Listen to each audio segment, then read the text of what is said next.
Hi everyone, good evening. Miki Jacobs here. Thank you very much for joining in to Angel Chat as always. I greatly appreciate it.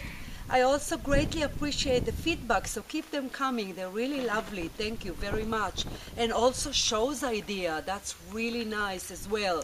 So I kind of want to talk about what reflect out there, what you guys need more help, and so always I greatly appreciate any emails. Thanks a lot.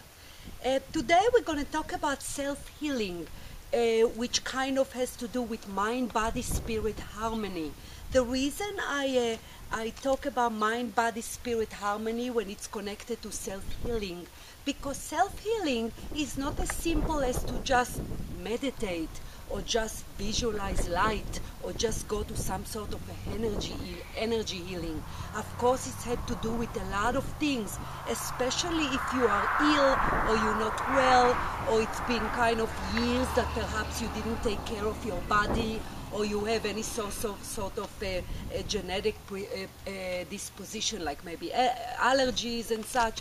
So because of course we're dealing with energy, our body, it's not that simple. It's require a lot of work that has to do with multi-level of things, which why I decided to talk about this subject through mind, body, spirit.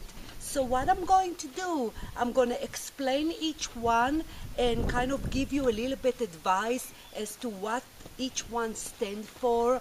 The phrase mind, body, spirit, it's kind of a popular phrase in spirituality, but a lot of people misunderstanding it. So I'm going to try and explain each one as to how it's going to relate to us self-heal ourselves. How is it directly connected to that? So obviously, first and foremost is meditation, which if you didn't hear my topic about meditation, go back and look at the meditation video and listen to it. It's very important to meditate, and it's the concept, the base of any spiritual awareness, any self-healing, very important. Meditation or prayers or quiet the mind. So first, if we want to self-heal ourselves, it's the number one we want to do is meditate. So put it in your daily routine. Make sure that you use any form of meditation, perhaps guided meditation or music, anything that allow you to kind of be with yourself. When you work on yourself, when you want to heal yourself, it's also helpful, not necessary, but helpful if you visualize the light. That's very important. So some people, it's easier for them to visualize color or the light. Some people have it harder time. As for myself, it's kind of took me a while, few years even, to be able to easily and clearly see or visualize the light. So what I tell people to do is try and practice again and again just to visualize the white light, the energy, the source, God's light, that it's in everything and everyone outside of us, and of course more importantly inside of us. So what you want to do is you want to close your eyes, shut your eyes, visualize that light flowing through you.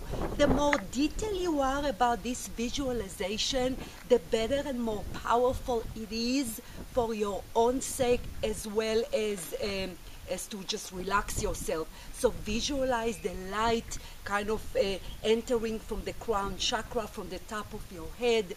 Visualize your organ field, your face and your head, and then smoothly and gently going to all the areas of your body. When you do that, it's very important to breathe as well.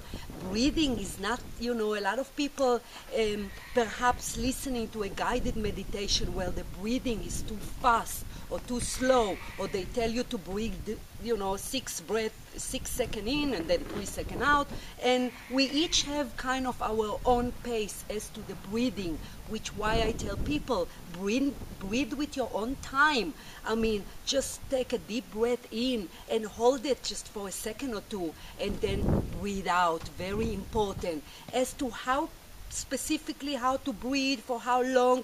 I really do not find it as important. The important things, of course, to keep persistent, to make sure that you breathe before your meditation, relax your muscles, relax your body, and then breathe at the end. I kind of like to do that as well. So breathing technique is very, very important. Don't be fixated on anything too specific. Don't kind of like, you know, listen how many minutes and how many seconds. Just breathe a little bit, you know, 10 or 11 kind of deep breath, and then go to your meditation. Whatever it is you choose to do, whatever meditation work best for you.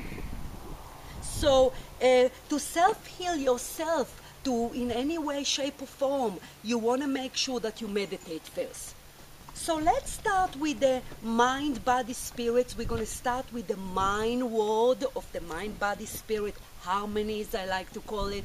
And the mind, of course, refers to the ego.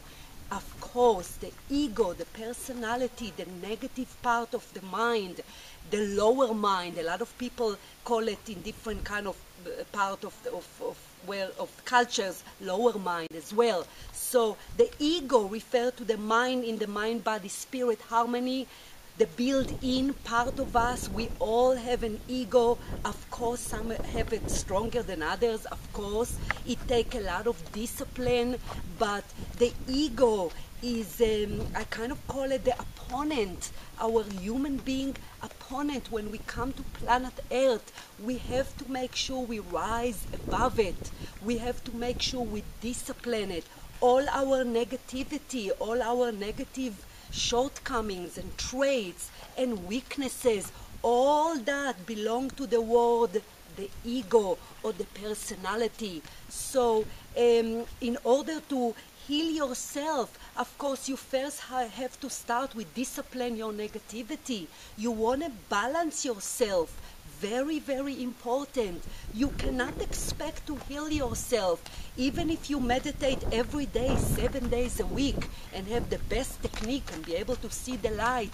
If you engage in a drama all day, or you engage in negativity, if you don't discipline your mind, if you overwhelm with my horse here. If you overwhelm with fears, I mean, that is not going to work. Self-healing is not going to work.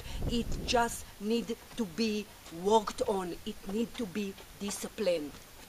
So, of course, there is many ways in which you can discipline your negative mind.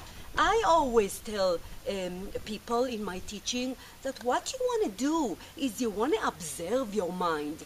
The mind, or rather the personality, because obviously the mind is necessary for us on planet Earth, of course, but the personality, the ego, need to be constantly observed.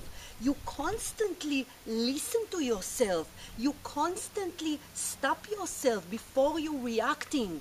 You know what it is trigger you off in life. If it's certain relationship, if it's certain ways in which people kind of trigger your ego. So you need to obviously review yourself, know your weaknesses, know what it is trigger you, what it is cause you to be negative, and you need to be aware of it.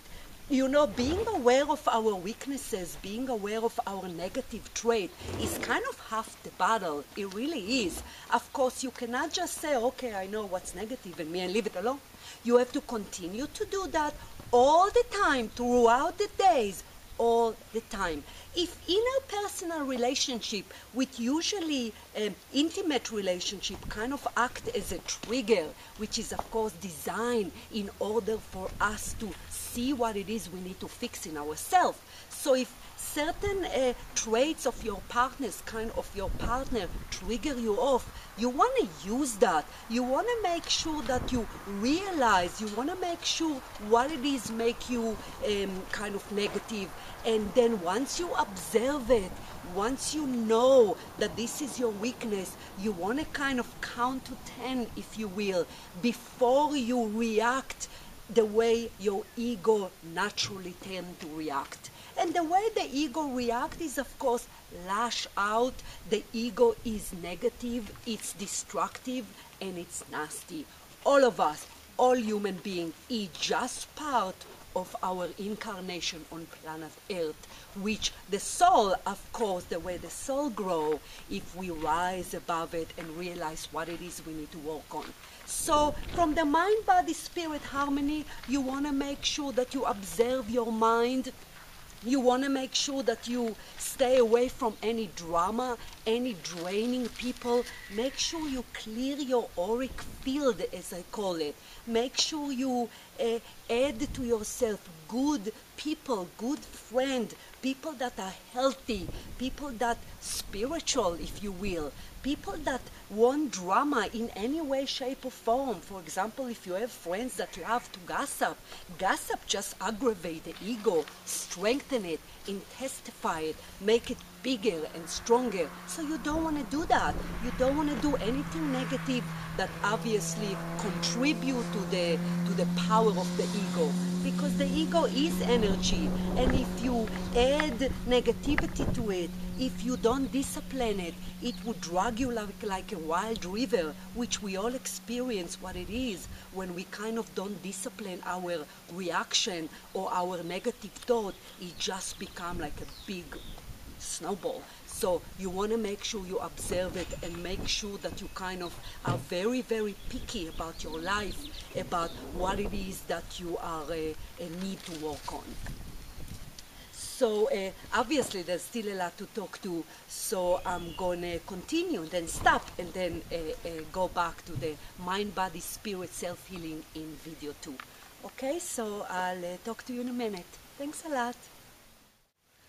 So make sure that you are, as I said, always observe your weaknesses, which kind of, that is why I use the phrase discipline the ego all the time. I mean, obviously this is easier said than done. This is not exercise that it's take overnight. The ego obviously gathers strength, the negativity, the more areas in your life that you kind of let go and didn't discipline. If your anger when you were younger was bad, then obviously as you get older, if you do not discipline it in any way, then you'll be more angry person.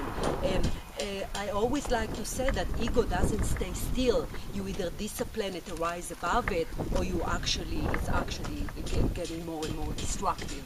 So the mind, body, spirit harmony, it's very important for you to keep the mind more or less under discipline, the mind, the personality, by observing it, realizing your weaknesses, and don't put yourself in any situation that are negative, in anything that you know that would trigger your ego.